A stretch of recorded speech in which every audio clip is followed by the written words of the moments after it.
Baylen Campbell is the Director of Community Impact for Invest Appalachia, a social investment fund built by and for the people of Appalachia.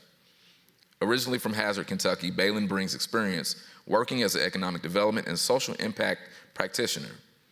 He is passionate about utilizing strategic communications and storytelling, that's a common thread, to shift outdated narratives of Appalachia. Baylen is co-founder of Lige Clarke Liberation Fund, supporting LGBTQ advocacy in Eastern Kentucky, and he holds a BA in International Affairs and an MSc in Development Practice. The guy's really incredible. Baylen, share a little bit about yourself and building loving communities. Thanks.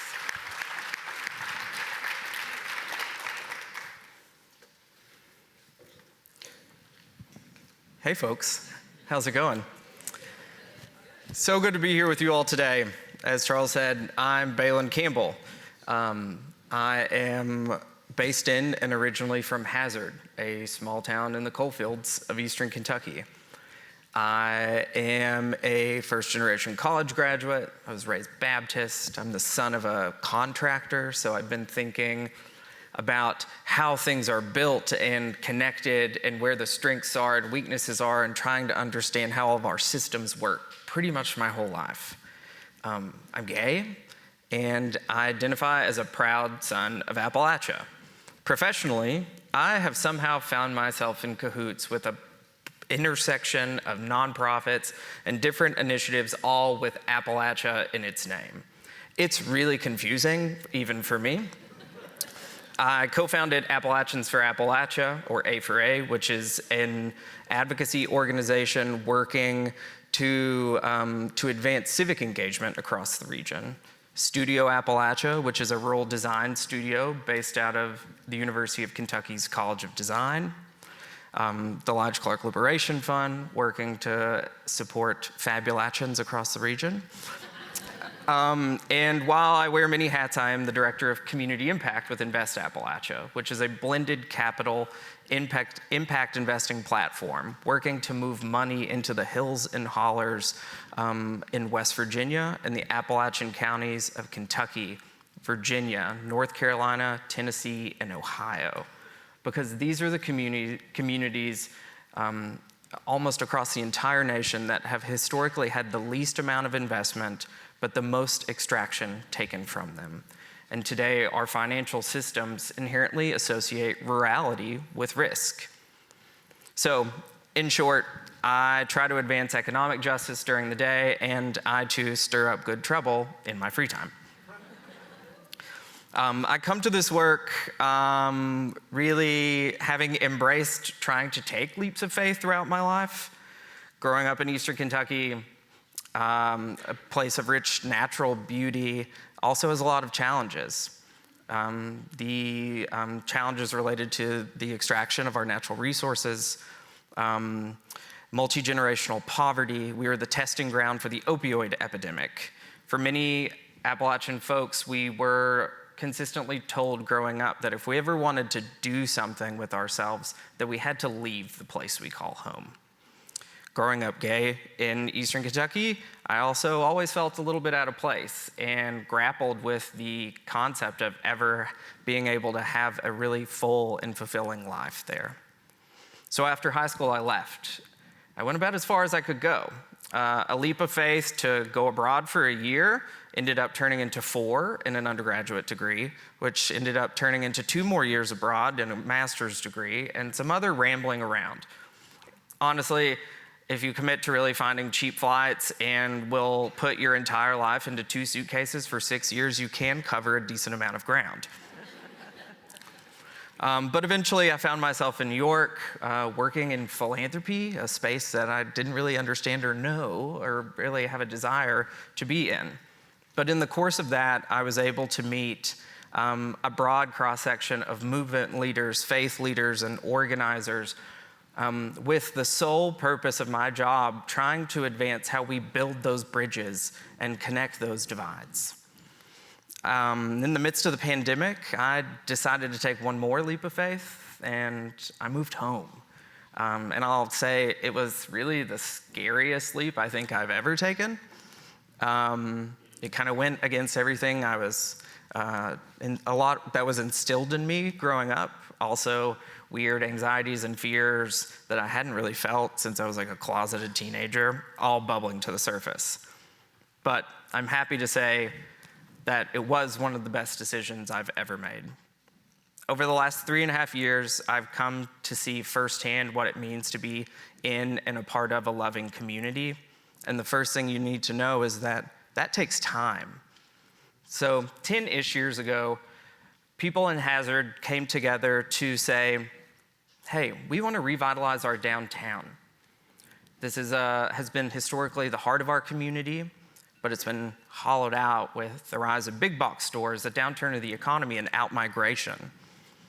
So through a lot of organizing, convening, organizing community events, the community itself has sparked transformative change.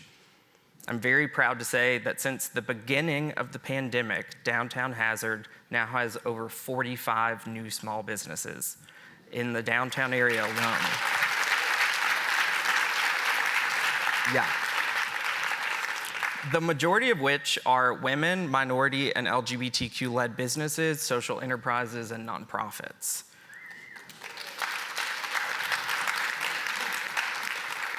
The last 3.5 years have also tested the faith of the community. In July 2022, we had historic flooding that devastated countless counties in Eastern Kentucky, impacting thousands of homes, small businesses, and destroying essential infrastructure. At a time when floodwaters had literally ripped apart the concrete bridges that connected us, it was very clear that the real bonds and bridges that bring mountain people together were firmly in place. Within days, an old department store turned into a donation and distribution center. Friends who were nurses and doctors and medical professionals took to the hills on foot to get access to communities that were now inaccessible by road to give essential emergency care and vaccines. Nonprofit organizations like Kane Kitchen and Cowan Community Center fed thousands of meals a day, provided childcare and essential services for impacted folks. That kind of devastation, witnessing it, juxtaposed with the unquantifiable resilience and love that we saw, was like having your heart broken and put back together at the same time. Contrary to negative stereotypes of Eastern Kentucky and Appalachia as backwards, rednecks, uneducated, a monolith of white conservatism, what we saw during the flood was a multi-racial, diverse community coming together to support each other. That's who mountain people are, from my purview. Quick question for the audience. Does anybody know the roots of the term redneck? Give me a shout. Battle of Blair. Battle of Blair. In 1921, the Battle of Blair Mountain occurred in Logan County, West Virginia. The battle was the largest labor uprising in the history of the United States, where a coalition of coal miners of different backgrounds, who spoke different languages and practiced different faiths, came together to protest the inhumane working condition and wages that they were living in. The miners wore a red bandana around their necks as a symbol of solidarity and protest. From my lived experience, I see Appalachia as a real beacon of hope.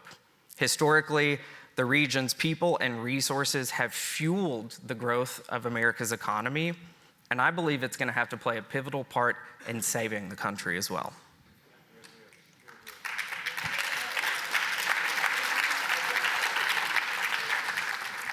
Today, organizations like mine, the Housing Development Alliance, Homes Inc., the Foundation for Appalachian Kentucky, and many others are working to mobilize the recovery effort, which will take time.